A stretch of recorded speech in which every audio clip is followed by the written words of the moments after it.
We intimated in the first of this series of discussions that alchemy was, at least to a degree, a breaking forth of the spirit of mysticism which had been locked in the hearts and minds of pre-Renaissance men. The breakdown of the tremendous domination of the aristocracy and the clergy resulted in the beginning of a motion towards intellectual liberty. And in the transition period, we had about 2 centuries in which mystical movements developed and expanded in an astonishing manner. We know that these movements came directly from a movement within man himself. And in this we come to a very important and interesting problem. How does the human being think?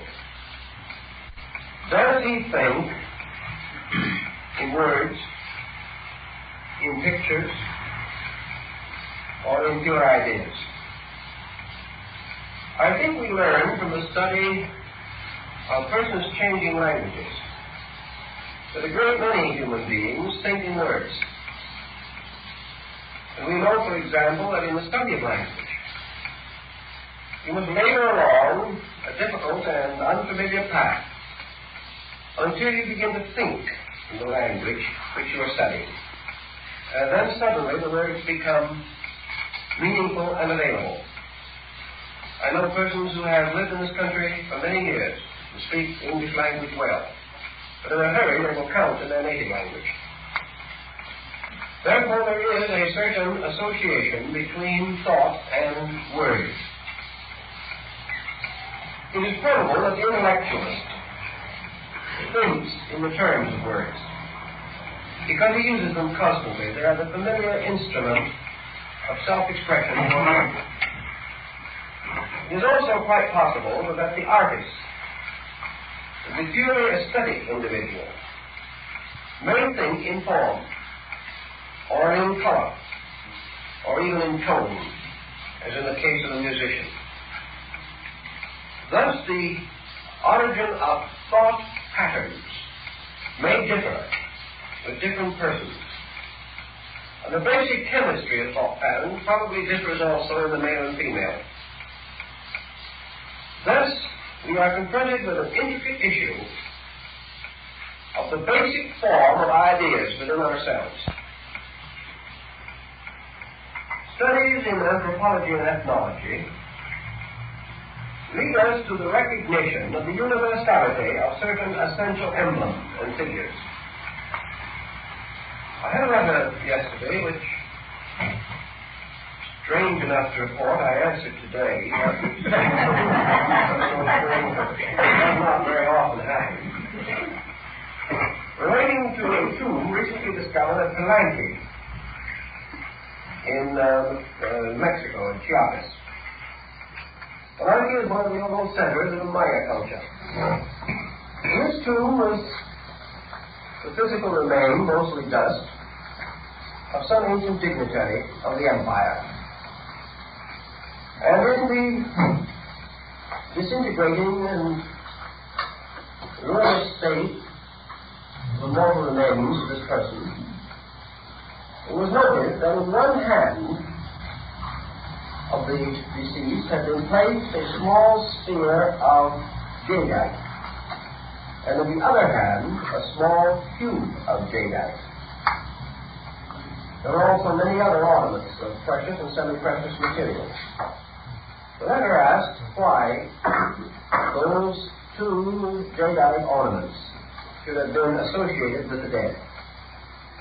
Well, there are several possibilities.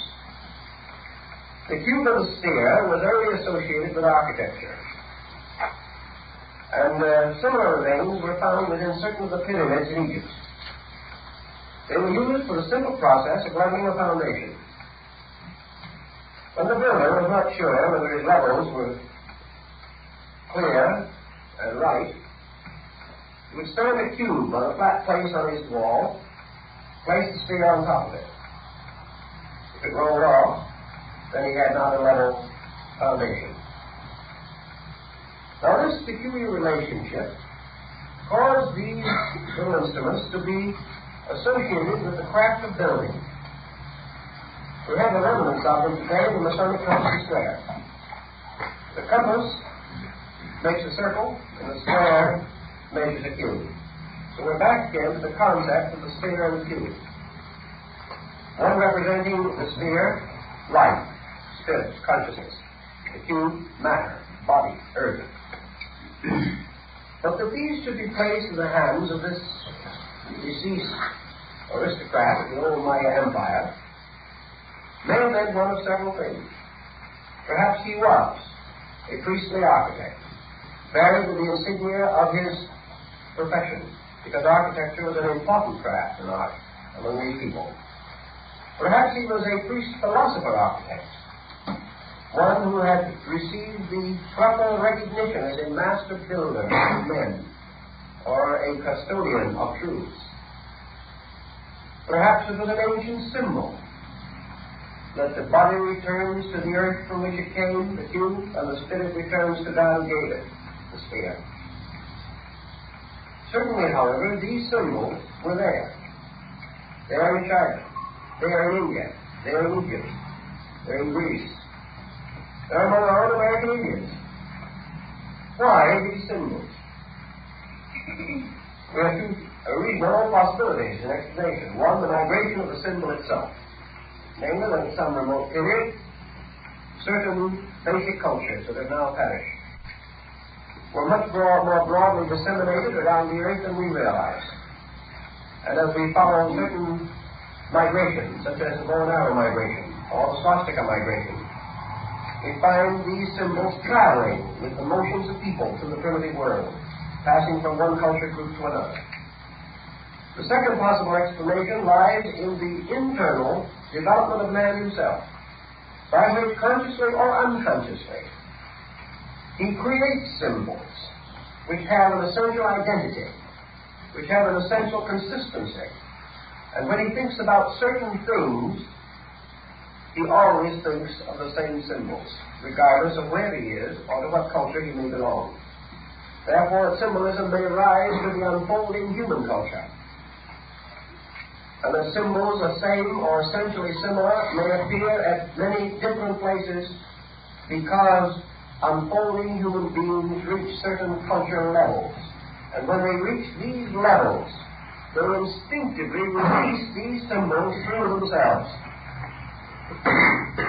Now, this has an interesting meaning for us because in our present consideration, alchemy, we find the greatest conglomeration of symbols that were ever probably brought together in the service of a single idea of doctrine, science, or art.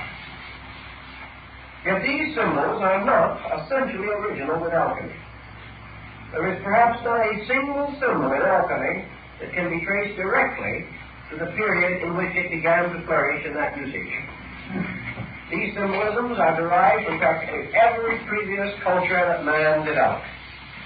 From Egypt, from Greece, Rome, India, China, all of these ancient systems use the same symbol. It makes very little difference whether it is the dragon of alchemy, or the dragon of St. George of Cappadocia, or the dragon of China. These dragons are all the same.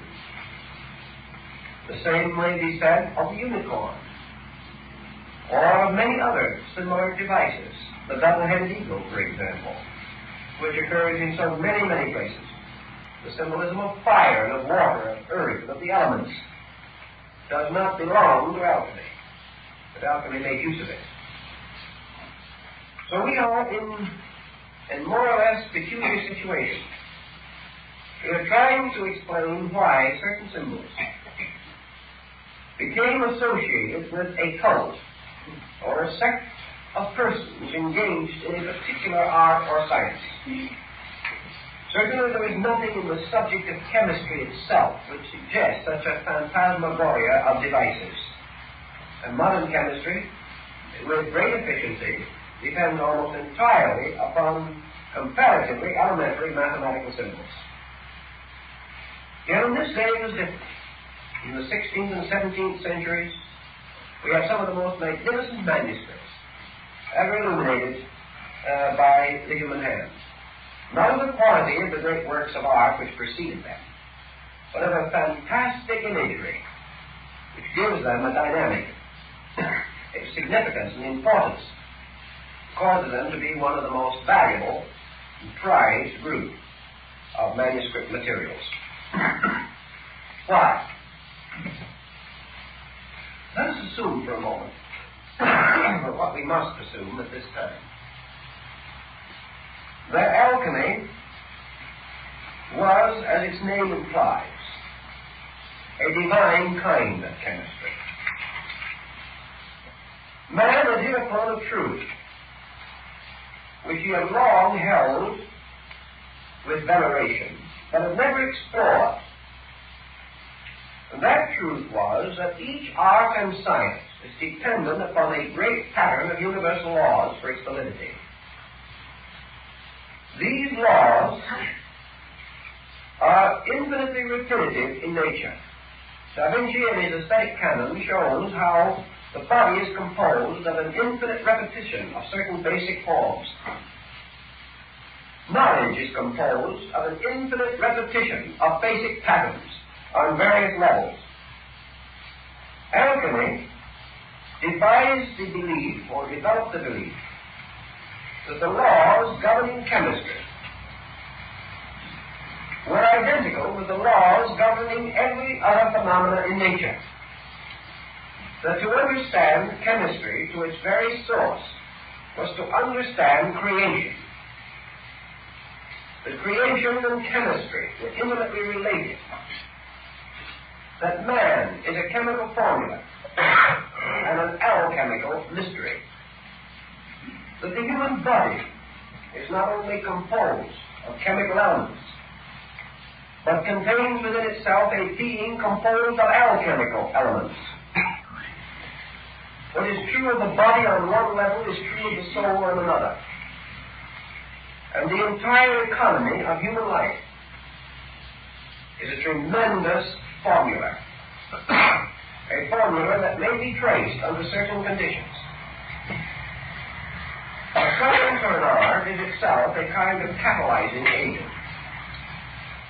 We know that Baron Emanuel Swedenborg was led to his own inner mystical and spiritistic experiences through the study of mathematics. Mathematics opened in him something. And to another group, chemistry opened something. Through concentration upon the rules and principles of chemistry, the chemist gradually became internally apperceptive of something beyond the subject under consideration. He released something through himself. And that which he released came to his objective consciousness in the form of symbols, as is still the case so frequently in the releases of various subjective pressures in dreams. As Jung has pointed out, nearly all alchemical symbols are found in dream symbolism also. And they are found in the dreams of persons who haven't the slightest concept of what alchemy is, and perhaps had never in their lives seen an alchemical symbol. Yet of themselves, their dreams took these very same forms.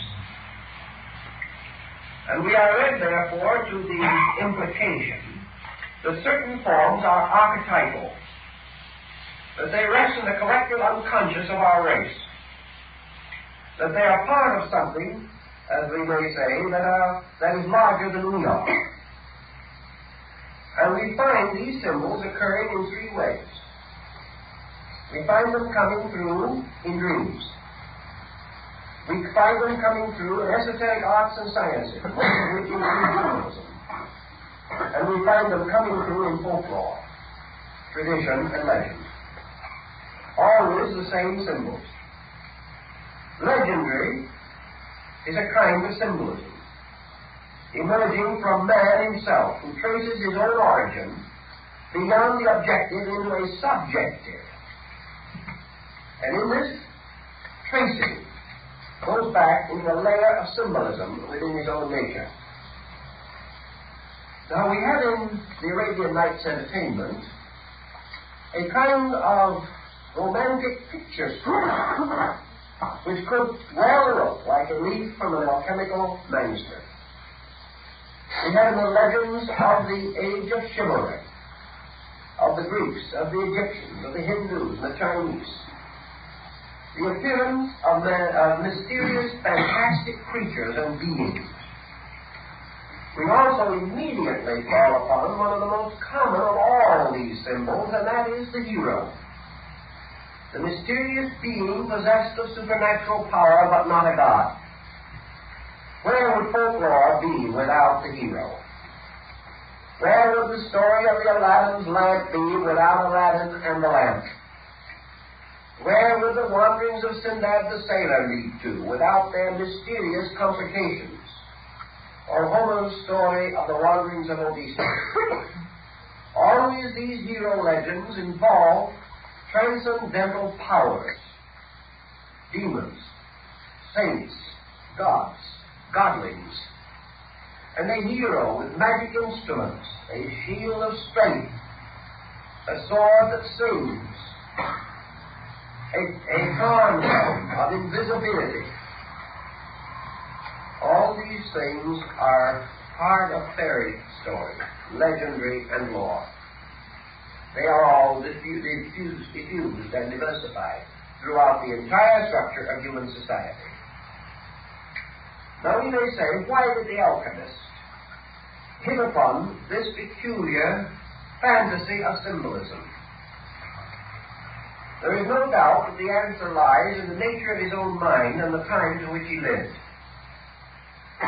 Quite removed, for instance, from the immediate speculations of alchemy, was that very studious, very dour old gentleman, Father Athanasius Kirchhoff of the Society of Jesus. He was a typical example of a 17th century scholar. He was within the body of the church, but he was wedded first to knowledge. This strange scholar was one of those who recognized or felt what it meant to break through the strange pattern which was broken by the Renaissance and the Reformation. Kirchhoff immediately searched in every department and every bracket of culture for knowledge. The Museum of Kirchhoff in Rome was for centuries a place where you could see everything from Egyptian gods to stuffed crocodiles. All knowledge was his province, a tremendous hunger. A hunger that reached out to try to find meaning in everything.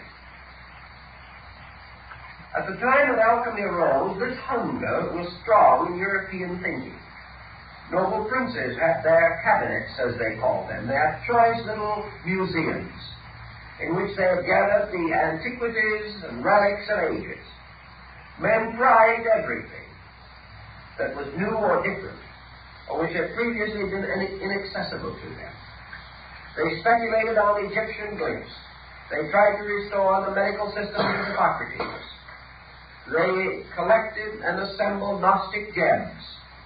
They had many Indian, Chinese, Japanese idols, not as objects of worship, but as mysteries and curiosities.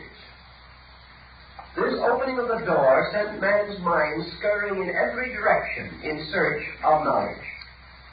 And he was overwhelmed by the tremendous inflow of tradition that poured in upon him the moment he was able to receive it. As soon as he could read and write, a vast pageantry of ideas moved in upon him. And alchemical symbolism leveled off almost completely as being based upon the tradition available to 17th century man if he possessed the faculties and means of attaining it. Scholarship became a fetish. Learning became something that even the most superficial dilettante devoted his life to. There was a tremendous upsurge in the desire to know. And what was available to the man who saw? The ruin of the past. Broken monuments, desecrated altars, broken images, strange figures, part human, part animal, found in the ruins of Egypt. Many incredible devices, the real meanings of which he did not know. He could not read the glyphs of Egypt. The Rosetta Stone had not been discovered. But the less he knew about these things, the more tremendous their influence was, because he then bestowed meaning upon them. And in bestowing this meaning, he was constantly drawing it out of himself. Each of these unknown objects of his contemplation called upon him, demanded something from him, and also gradually revived tradition, myth, and legend in him. So here was a tremendous amount of raw material available to create thinking patterns in human minds. Now, another angle we shouldn't overlook is the relationship between internal patterns and external stimuli. Relations which we may term associational. We have today in psychology association word tests. A word is spoken, and the person taking the test is supposed to instantly reply with the word that first comes to his mind. Association. Now let us assume for a moment that the human being, moving from within himself, is impelled by the pressure of idea. Now, an idea is a pretty difficult thing to get a good look at. It doesn't have many boundaries, it doesn't have much of a shape. It is more elusive than an amoeba when it comes to trying to find a definition for it. It's a sort of a mysterious, shapeless something that has existence without appreciable or measurable boundaries. It would be nothing less useful to man than a free idea in space. He wouldn't know what to do with it, he wouldn't know if he had it, he wouldn't know if he lost it. Because all that is there is something that is alive and yet has no body. And because it has no body, intellectual, emotional, or physical, it is utterly intangible and yet it exists. Now, man will never permit an idea to remain in that state. It's instinctively impossible for him to do so. Somewhere in the process of the emergence of thought impulse from within his own nature, he meets the outcoming or outpouring thought with a series of vessels suitable to contain it in some way. He must invest it with body. He must give this idea a form so that he can get hold of it. Perhaps he gives it a word form. Perhaps he doesn't. Much of this symbolism could be almost immediately cleared up if we saw a man struggling from the hieroglyphic to the hieratic period in writing. Man could draw pictures of things, but he could not draw pictures of ideas. He could draw a beautiful picture of a house, but how is he going to draw a picture of love? You hadn't hit upon that happy thought of a heart there. How is he going to draw a picture of veneration? Well, the only thing he could think of was to make a figure in a position of veneration.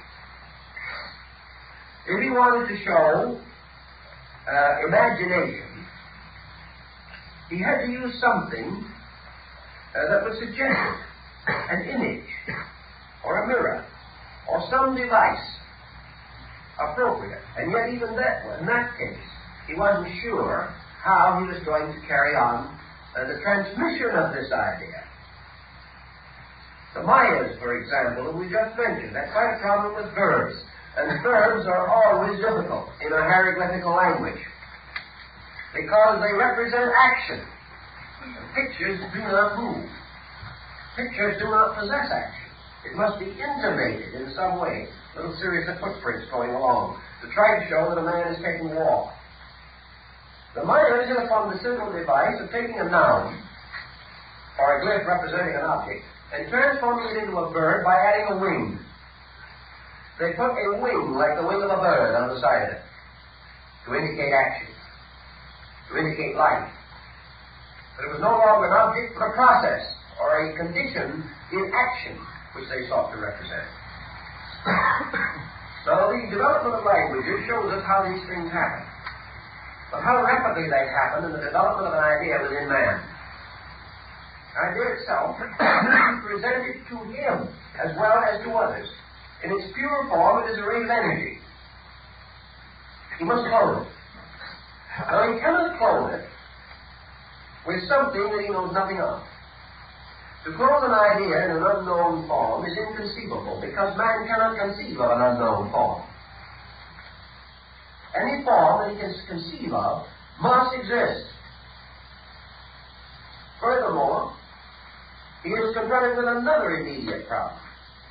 Forms are of two kinds. Forms suitable for the expression of facts on a level of existence as we know it, houses and trees and dogs and cats. These do not offer any great amount of problem. But man frequently wishes to represent in his idea something essentially transcendent, something which is not of this world worldly. He has to break the familiar pattern in order to present an unfamiliar idea. How do you do it? He takes familiar things and puts them into an unfamiliar arrangement. It's the only method that he has.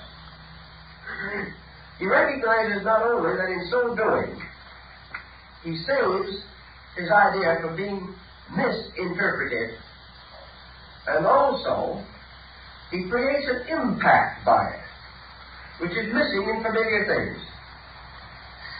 Therefore, we can say that an eagle he can use. An eagle can represent a number of things. But everyone who sees it says this is an eagle, and he means a real eagle. So what does the man do with an idea? He makes a two-headed eagle. In so doing, he has immediately broken away from reality. Your impressionistic artist is trying to do it constantly. The man who sees the two-headed eagle immediately says to himself, there is no such a bird. Therefore, this does not mean the bird. It means something else. It has to.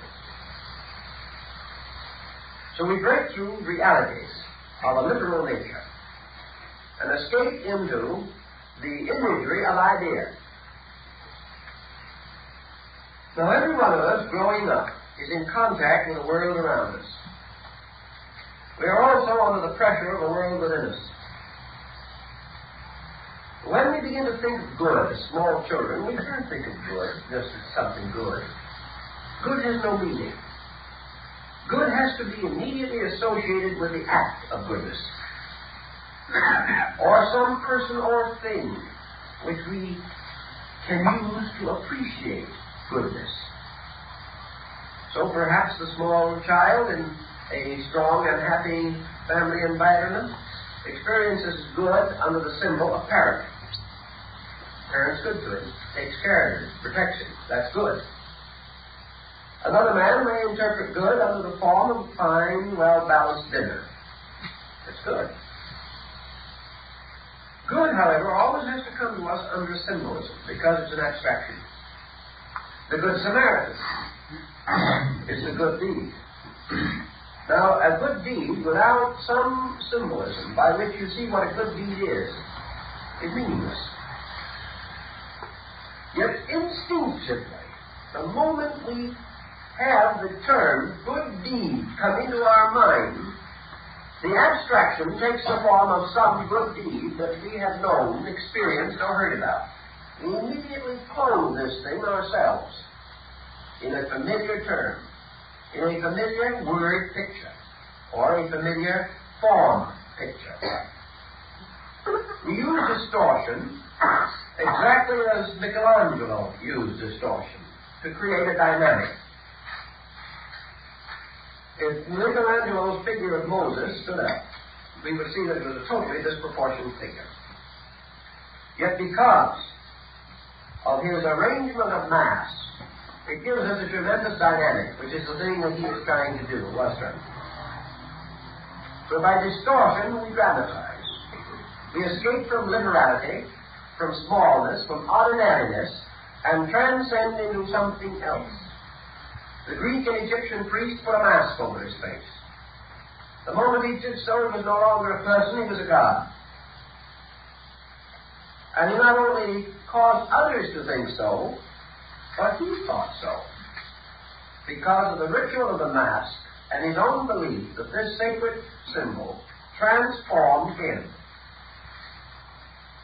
So the action of the departure from the real, from the literal, by the use of fantasy, has been primitive in mankind and has been there since the beginning of time. So in our alchemical symbolism, we find a group of emblems advance, arising out of certain great archetypal patterns experienced by the human being.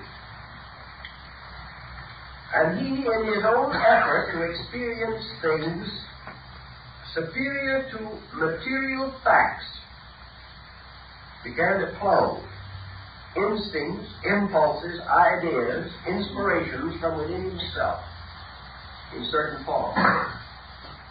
If he had clothed them in ordinary forms, they would have appeared ordinary. But he did not want them to appear ordinary, because these stories he was telling were not ordinary. And had he placed them in mathematical ciphers, which he well knew, he would then have been on the level of chemistry itself, which is not what he wanted to do. He wanted to tell you of chemistry as an experience of consciousness, and not as a series of scientific formulas. He was working for a consciousness dimension. Just as Michelangelo wished to convey the terrific impact of the great Mosaic lawgiver in his Moses. He wasn't trying to be a master of anatomy, although he had to be a master of anatomy to do what he did. He wanted to create something that was unworldly and had a dynamic strength beyond that of man. Therefore, he fashioned it in a way that instinctively related into the experience of the person seeing it this unreality, that is, the lack or absence of complete physical integration, something beyond physical things. So in his day, he did not have a great deal to work with. The alchemists, like Michelangelo, had the human body. Like certain of the great religious mystics, he had the scriptures. He used them. Like certain great artists, he had the entire art pageantry of a dozen nations. He made use of all of these things. But primarily, his purpose was to tell us from the beginning that he was transforming formulas into living patterns, clothing them in symbolism which broke reality, broke objective reality in the sense of the everyday, the mediocre, the commonplace, the familiar. Familiar symbols for familiar ideas. But for an idea that cannot become familiar, which is strange to us, an unfamiliar symbol, or one that breaks the common patterns of things. The Egyptians were masters of it, and a large part of alchemical symbolism is based upon the hieroglyphics of Apollos Neros, one of the last of the old Egyptian hieroglyphic compilers, records of these old glyphs and symbols. Your emblem writers of the Middle Ages, your emblemists, did the same thing. Your emblemists took morality and changed it into symbols, just as your alchemists took science and did it. So the psychology of this thing is this release of the unfamiliar, which must clothe itself in a form which breaks conservative, recognized patterns, because these patterns would drown the idea. And from this reason, they call upon the great magical symbolism of antiquity, which in itself gave a tremendous sense of unreality. The Minotaur of Crete, the human being with the head of a bull. There is an impact there. We know it cannot mean a physical, factual thing. It breaks the familiar. So does the dragon of Andromeda. It breaks the pattern. We are away from worldliness. We're in a different kind of universe, a universe of fantasy, a universe of fairy tale and folklore, an inner universe, a universe of subjective things, where the consciousness forms and fashions ideas. In the same way, we release them through dreams. Those dreams must not be factual completely. They must have an element of fantasy, because they represent internals rather than externals, and we can only symbolize them through that. Alchemy, then, is trying to tell us of the experience of chemistry, of what chemistry means to an individual who receives a total impression of it as an experience of consciousness. He experiences it as a dynamic, not as merely a science or an art. He experiences it as a transformation or a transmutation of his own existence. Here is your mystical dimension coming in, which is probably the most important dimension in the alchemical symbolism. Now, this is a sort of an elaborate preamble, but it is more or less necessary to set our pattern. Now, let's see what some of these symbols were. Some are familiar, some unfamiliar. But even the familiar ones mingle into an unfamiliar pattern. And unfamiliar ones become so well known to us that they seem like old friends before we get through. This symbolism derives itself from a basic authority. The authority of instinct, the authority of childhood, the authority of the primitive and direct impulses of man's own patterning procedure. So we might not be surprised to find in alchemy two symbols almost immediately appearing. One is the king and the other the queen.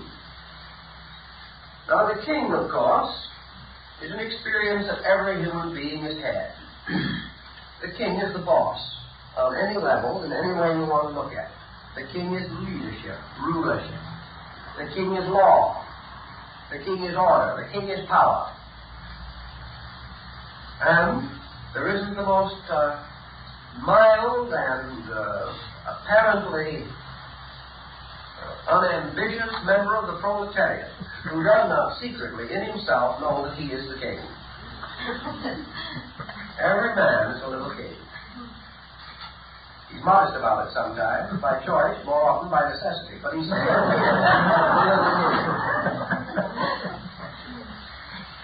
the king is also, of course, God. Because God represents the supreme ruler. We'll never forget that little book of Clarence Day, God and Father. Much in common. But the king is also, in a mysterious way, our instinctive recognition of a power that reposes within the universe, within ourselves. The king is life. Rules everything. The king is power, life, true life. The king is the universe in which we live. We are his subjects. The king is spirit, the master of the great court of the universe. The king is nearly always beyond and above and superior. The king is heaven in China. Therefore, the king represents a great positive polarity. The king is not only something we fear, something we must obey whether we will or not. It is something, furthermore, that secretly we admire. When we are happy, we wish the king would leave us alone, but when we get in trouble, we rush to him for help. We do not like to have him boss us, but we are constantly hoping he will save us. The king is will, the sovereignty of an active agent in the universe. Now, the opposite polarity to this is the queen. And the queen has always been associated with the broad concept of creation itself. Father God and Mother Nature. The queen represents, to a very large measure, the entire environmental life of the individual. The king is self.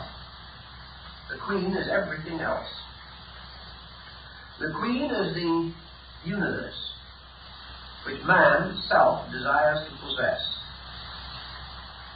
Therefore, every move we make reminds us of Goethe's immortal lines, "The eternal feminine lures us on."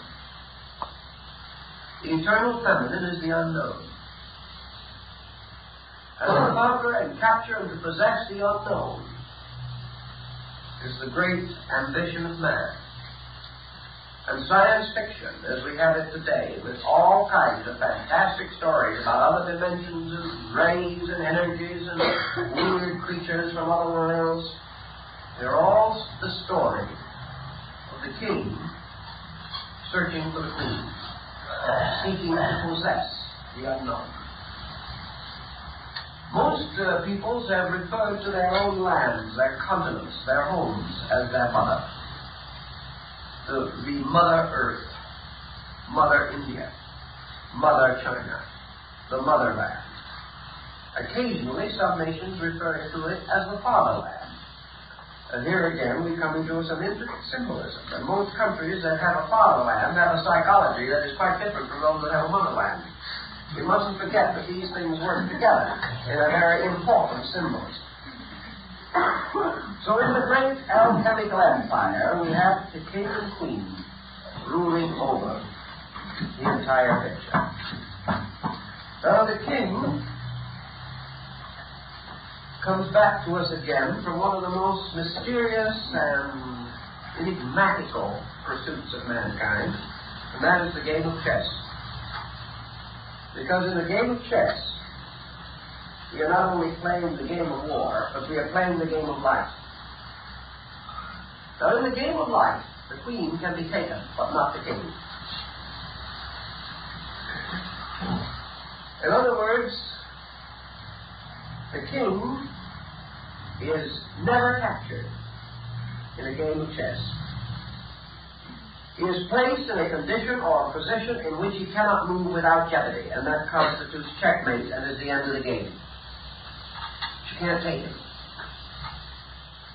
You destroy him by preventing him from moving. You cannot take him away. Now, as you think a little bit, you begin to see how that plays into another idea. Very intriguing. You cannot capture spirit, but you destroy its power when you prevent its motion. You cannot destroy truth, but you prevent its power when you no longer permit it to have circulation, or to be disseminated, or to be spread or interpreted. You destroy things by destroying their action, but you cannot destroy the reality of anything. This is always the case. So we have, as in China, Father Heaven and Mother Earth. And you have man created between these by the action one upon the other, forming the great Chinese triad, Heaven, Earth, and Man. Now, what is man? In the alchemical tradition, man is Mercury. Now, you may not all recognize yourself as this delightful little character with wings on his heels and on his head. And carrying, of course, the celebrated caduceus, usually dressed in the garb of a Roman soldier. Very important part of symbolism. But Mercury is the beloved son of the king and queen. Now, when you make the king and queen in alchemical symbolism, you have several ways of doing it. One way is to show the king as a human body with a crown, but instead of the face of the sun. And the queen, a woman with a royal crown, but instead of her face, the face of the moon. So that the king and queen become the sun and moon. And the sun and moon in alchemy are gold and silver. But not the gold and silver that we see. says Thomas Valentine and Valentinus, but an invisible soul. The two precious rulers of the metals, the king and queen of the world of the metals. Therefore, we have another mysterious point, namely that Mercury is the son of gold and silver. He is the child, not only as the deity, but as the element. Now, what is Mercury? Mercury is quicksilver, and was so called. Mercury is Hermes, from the root of Herm, fire. Mercury is the most volatile and the most catalytic of the elements in the alchemical symbolism. Mercury is the only element that can accept into itself all elements and reconcile them. So man becomes the power, the only element or the only metal which can bring about within himself the fusing of the metals, or to act as the common denominator of metals. And yet it is not Mercury as we see it, but a volatile spirit of Mercury that must be used in this mystery. So we have a mysterious combination of king, queen, and son. That is, as Orion, composed of sun, S-U-N, moon, and Mercury. Now, another way of calling the sun, moon, and Mercury is to say sulfur, salt, and quicksilver. And these are formula. For all of the great achievements, the great stone of the wise is composed of salt, sulfur, and mercury. Also the universal medicine. Now we have learned that the king is something that can never be taken. The king is the absolute ruler. But things can happen to him. He can appear to die. He can be destroyed or attacked by his own son, but he cannot actually be killed. We'll find out a little more about what can happen to him in the alchemical game of chess a little later. At this moment, we also have another symbol that presents itself to us, and that is what is called the Hermetic androgyne. This is the royal figure of the king and queen as one person with two faces, one male and one female, and a single crown over the double head. Here we have heaven and earth as one. When so represented, the symbol of Mercury is usually in the middle of the body of this combined androgenic creature. So we now have gold and silver undivided. We have God and nature undivided. We have the sun and moon united in the Hermetic marriage of the planets. We now have the God Ishvara concept of India, the Father-Mother God, undivided. This actually represents the supreme representation of the king and queen, inasmuch as it represents the mystery of the great energy itself upon which all alchemical mutation depends. This mystery is called Azoth. And Azoth is the tremendous power residing in metals by which the transmutation can take place, or by which they can be changed, or by which their lives may be augmented. Seeing the king and queen now, then, as one being, heaven and earth, representing this as the solitary and inevitable unity of God itself, we have almost a symbol of the tetractys, or the basic triad of life: the king, the queen, and the child. The 47th proposition of Euclid, with a slightly different presentation. The next thing we have to realize is that the king, by what we know, represents spirit, and the queen represents matter. And Mercury represents soul. Spirit, body, soul. When spirit, body, and soul are brought together into a compound, that compound is called form. Matter is essentially shapeless. Spirit is essentially. But when Mercury imposes the archetype upon them, they become a form. Therefore, Mercury was called Hermes Trismegistus, the thrice greatest, the master of the three. And this mysterious power of Hermes is man. Man is Manus. Manus is mind.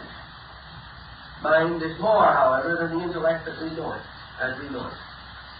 So we will take a picture from one of the alchemical writings, and we will see Mercury carrying in one hand the sun, and in the other hand the moon.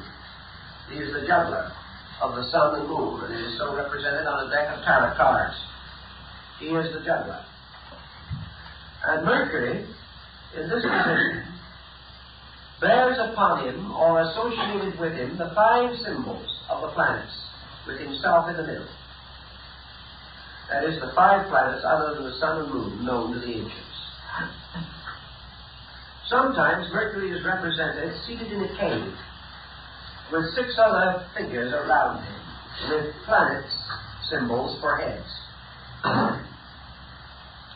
Mercury, as we go further into the symbolism, obviously represents one thing in man, and that is what we call the soul.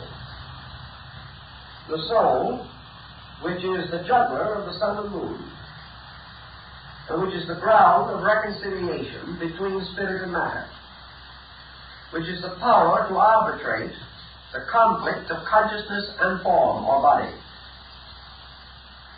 Consciousness in body would die. Body in consciousness could not exist. But soul is the bridge. Soul is the mortar or the catalyst, the agent which is the moderator between extremes. All conscious energy moving into form moves through soul and is transformed.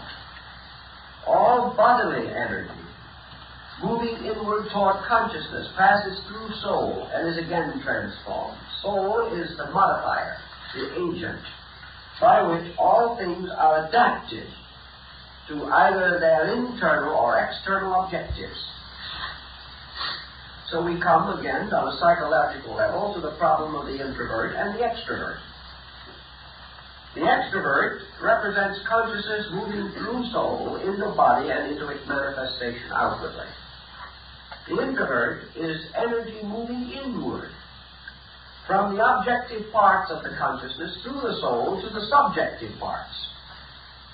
But the soul has to occupy the middle distance because it represents the interpreter of all things. It represents the power which transforms all energies into useful, understandable, or acceptable forms.